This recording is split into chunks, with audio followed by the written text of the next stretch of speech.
Essa você não sabia, mas eu vou te contar agora. Você sabe como compartilhar o QR Code do seu canal para que mais pessoas venham alcançar, até mesmo, né, você tá entre amigos conversando aí, tem o nome do teu canal, a pessoa tá tendo dificuldade de achar, então você pode enviar para eles o QR Code, é muito fácil. Se você tiver pelo celular ou também pelo laptop, só basta você fazer isso aqui, né? E no YouTube, tá? E aqui vem em configuração gerais.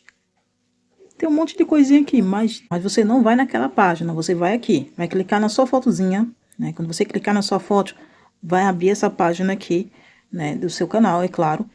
Então você vai vir nos três pontinhos. Chegando aqui nos três pontinhos, você vai clicar em compartilhar. Clicando em compartilhar, ele vai ter o QR Code, o link e como compartilhar só o link do seu canal. Vamos testar o QR Code. Tá vendo? Aqui está o QR Code do meu canal.